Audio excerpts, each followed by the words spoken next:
Praise the lord. దేవుని పరిశుద్ధ నామానికి మహిమ కలుగును గాక. ప్రియులారా, ఈనాటి ధ్యాన వాక్యము పరిశుద్ధ గ్రంథములో నుండి మత్తయి సువార్త 6వ అధ్యాయం 22వ వచనం 23వ వచనం.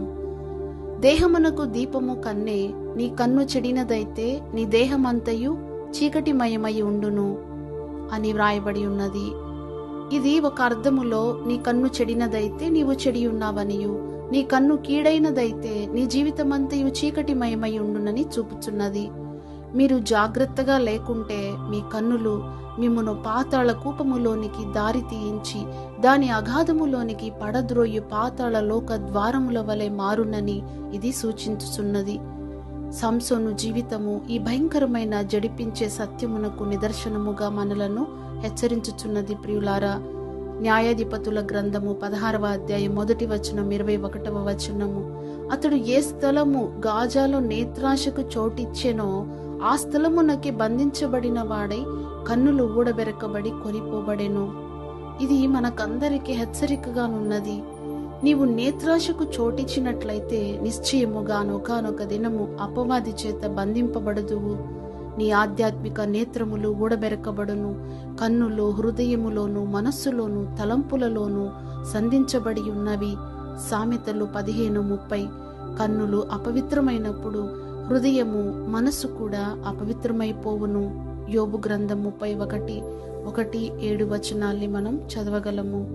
అంతేకాకుండా ఉదాహరణకు మార్కు స్వార్త 5వ అధ్యాయం 1-15 వచనాల్ని ధ్యానిస్తే, గెరాసేనుల దేశమందున్న మనుష్యుడు బట్టలు ధరించుకొనక సమాధులలో నుండిన వాడు అనైతిక జీవితము చేయువాడై ఉండును.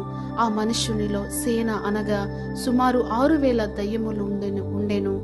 కావున తమ కన్నులకు అశ్లీల విందునందించు వారు లక్షల కొలది దయ్యములను లేదా అపవిత్రాత్మలను తమ మీద దాడి చేయునట్లుగా లేదా తమను ఏలునట్లుగా చోటిచ్చుచున్నారు. ఇది ఒక హెచ్చరిక.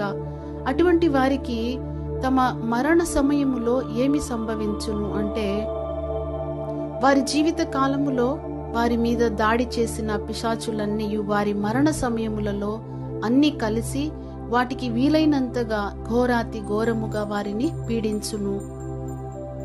1 కొరింథీ 15:55. ఓ మరణమా, నీవు విషపూరితములెక్కడ? మరణపు విషపూరితములు పాపము.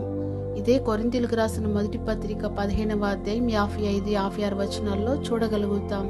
ఒక వ్యక్తి చేయు ప్రతి పాపము అతని మరణ సమయములో విషపూరిత ముళ్ళుగా మారి అతనిని వేధించునని ఇది సూచించుచున్నది.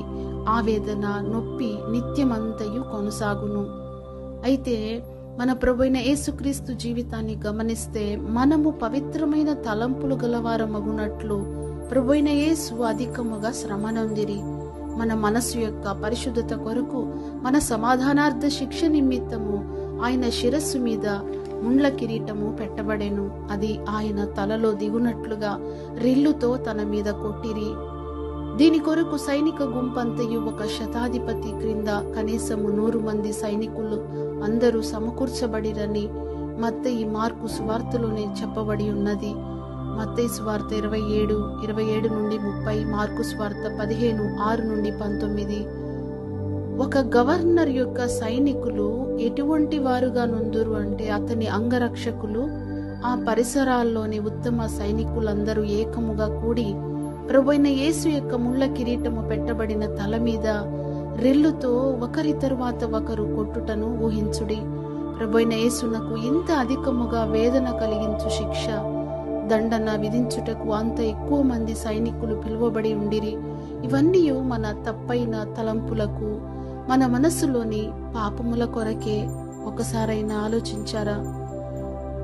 ఒకటి మనం మర్చిపోకూడదు, ఒంటరిగా నున్నప్పుడు దాని వలన ఎక్కువ శోధన కలుగును అపవాది ద్వారా. హవ్వ ఒంటరిగా నున్నప్పుడు సాతాను ఆమె ఎద్దుకు వచ్చి ఆమె మనస్సును చెరిపెను. గనుక మన జీవితాలలో ఒంటరితనములో అపవాదికి చోటివ్వకుండా దేవుని వాక్యమునకు చోటిచ్చి అపవాది క్రియల మీద జయము పొందుదుముగాక. ఆమెన్. ఎటువంటి అపవిత్రమైన అశ్లీలమైన ఎటువంటి వస్తువైనను మీ హృదయము నుండి ఇంటి నుండి తీసివేసి ఆ స్థలములను దేవుని వాక్యము చేత నింపాలి. దేవుని యొక్క పాటల ద్వారా, ఆత్మ సంబంధమైన కీర్తనల ద్వారా హృదయమును నింపుకోవాలి. ఇంకా మాన్యమైన మరియు ఉన్నతమైన సుగుణములను మనస్సుకు, స్వభావమునకు అందించగల పలు కార్యములలో మీ మనస్సును అలవాటు పరచునట్లుగా అభ్యాసము చేసుకొని ఇటువంటి వాటిలోనే ఎల్లప్పుడూ నిమగ్నులై ఉండాలి. అంటే ఏ విధము చేతనైనా అపవాదికి చోటివ్వకుండా జాగ్రత్త పడాలి.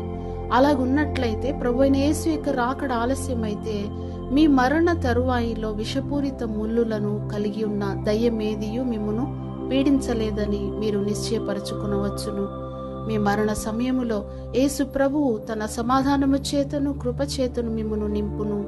పరిశుద్ధ దూతలు మీకు పరిచర్య చేయుదురు. ఏ విధం చేతనైనా నేను నా కన్నులతో నిబంధన చేసుకొంటిని అని అలనాడు యోబు చేసినటువంటి ఒప్పుకోలు మనము కూడా కన్నులతో నిబంధన చేసి పవిత్రమైనటువంటి నేత్రములతో పరిశుద్ధుడైన దేవుని చూడగలిగే కృప, విశ్వసించి వాక్యమునకు అప్పగించుకొని తీర్మానము చేసుకుని నా ప్రతి వారికి నా దేవుడు దయచేయునుగాక.